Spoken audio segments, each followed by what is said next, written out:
Hi, welcome back to the basement. I'm Steve Lewis. Today we continue on with and begin winding up a series begun way back with episode 51, 80s Odd Tracks Part 1. And this will more or less continue on directly from episode 115, 2000s Odd Tracks Part 2. Of course, we're up to the 2010s now. We'll do this in two parts as we've done the others, and we'll go just slightly into the 2020s, figuring that anything else that's released in this decade will get covered in a regular episode here. And of course, in this series, we're talking about odd tracks that don't fit into any larger Beach Boys or Beach Boy member recording project, things from tribute albums, charity albums, and soundtracks. And the first track up for the 2010s is from a soundtrack, the Curious George 2 Follow That Monkey, music from and inspired by the motion picture. The first Curious George movie had been a big theatrical release in 2006. Curious George 2, Follow That Monkey, was released direct to DVD on March 2nd, 2010.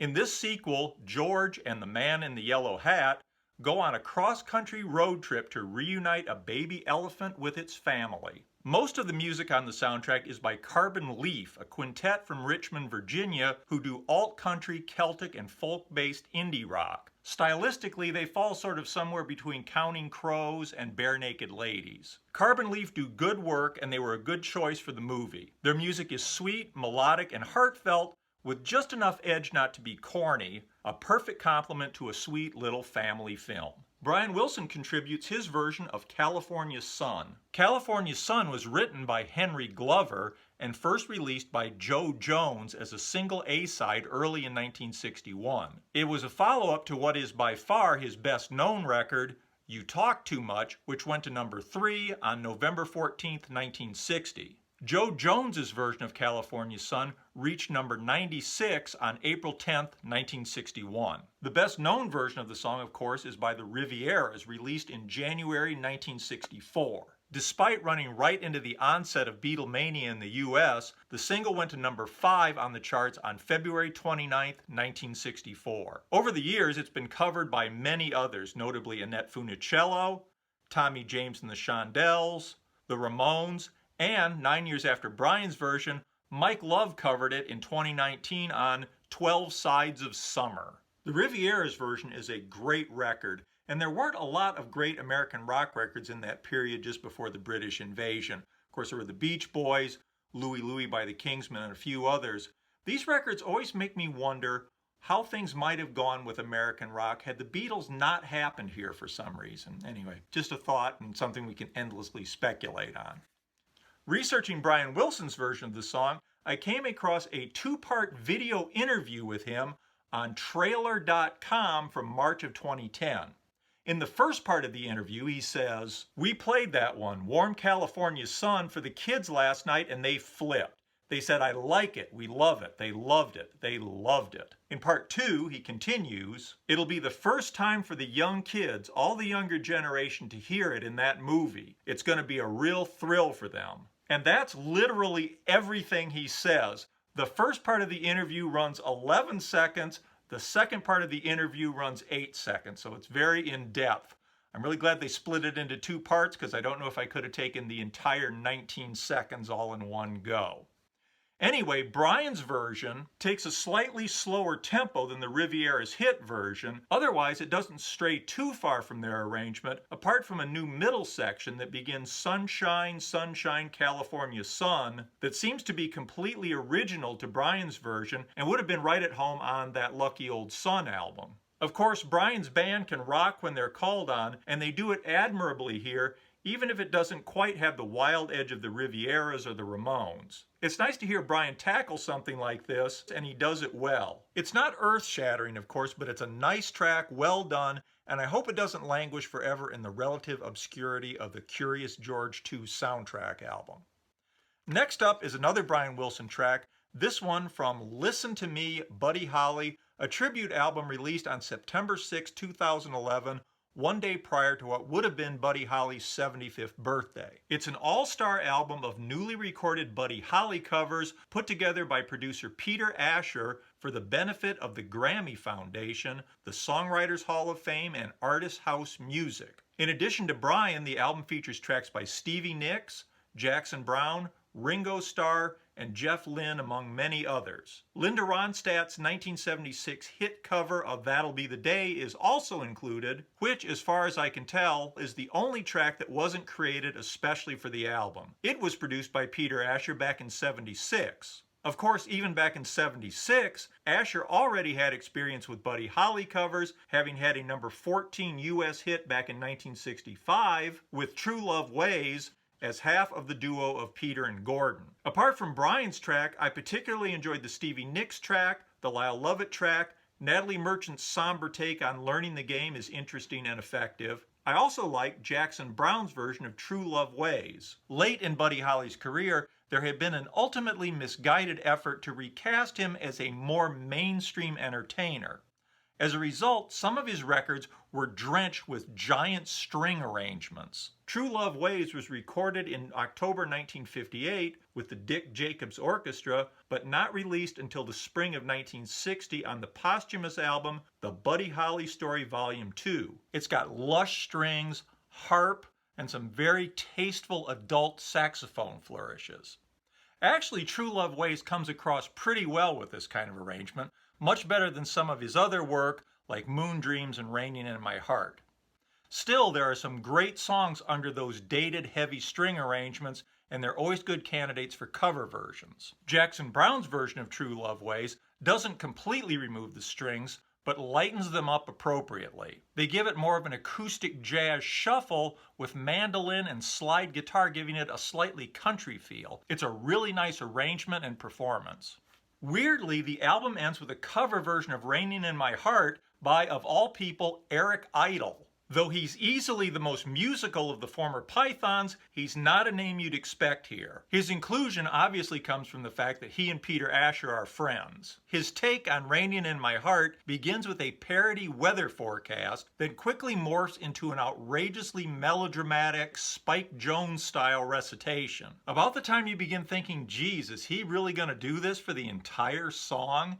He turns it into a parody of a blues record. It changes again and ends up like a Bonzo Dog Band record, though not one of their better ones. It's a unique take. If you want unique, you've got it. Predictably, most of the songs are really enjoyable. It's pretty hard to go wrong with the Buddy Holly song.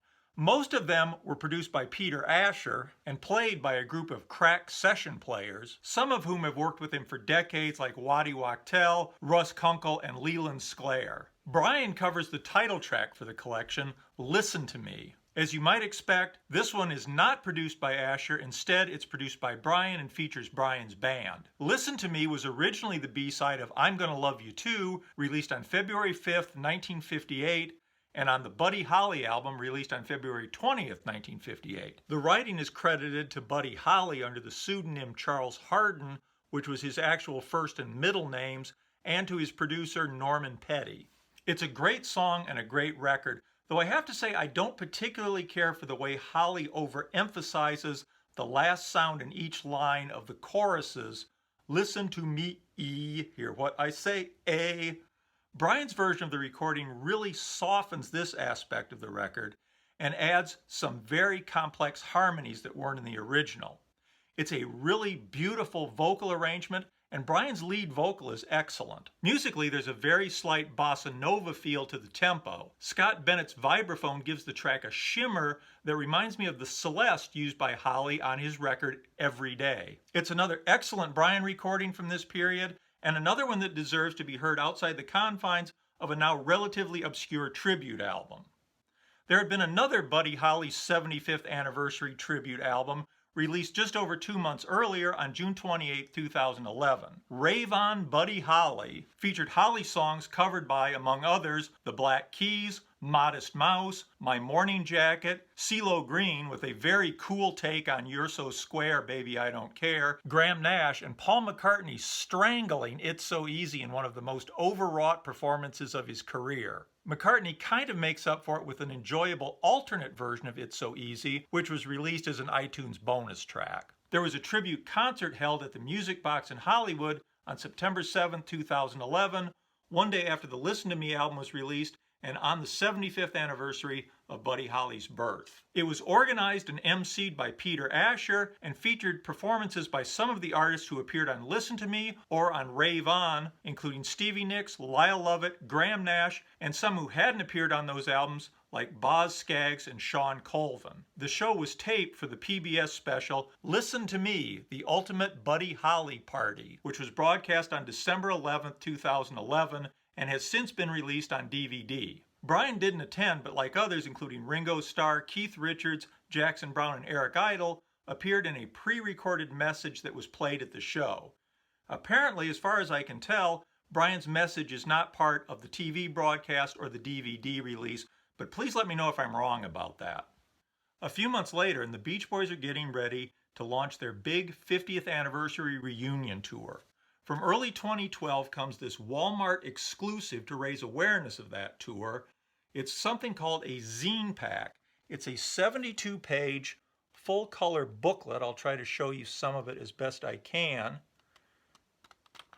which has 3 postcards under the back flap and a CD under the front flap. The CD is a very cursory greatest hits package with 9 of the early hits stretching from Surfer Girl to Good Vibrations, plus Kokomo, and, the reason we're talking about it here, an exclusive 2012 version of Do It Again. Zine Pack was a company founded by 2 young New York entrepreneurs, Kim Kaup and Brittany Hodak, who were then in their mid-20s, to create unique marketing items for entertainers. The company was launched in 2011, so this Beach Boys pack is one of their very earliest endeavors. Since then, there have been Walmart exclusive zine packs for Katy Perry, Taylor Swift, Justin Bieber, Kiss.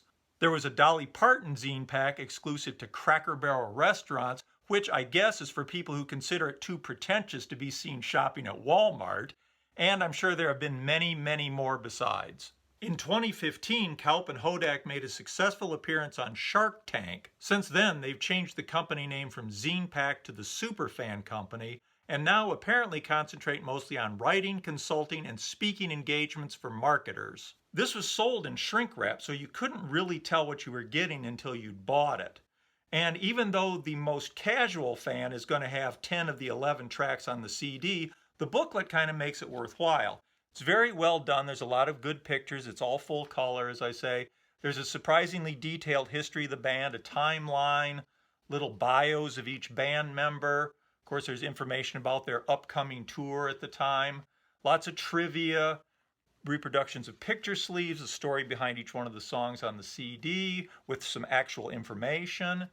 And there's an illustrated discography, lots of other things in here. It's actually quite a nice package. Of course, it's not a hard-hitting expose or anything, but for an impulse buy that you might make standing in line at Walmart, it was a pretty good deal at its $14.98 original cost. One place it does fall a little short is on information about the new version of Do It Again, saying simply, "This never-before-released version of Do It Again was recorded to help celebrate the 50th anniversary of the band."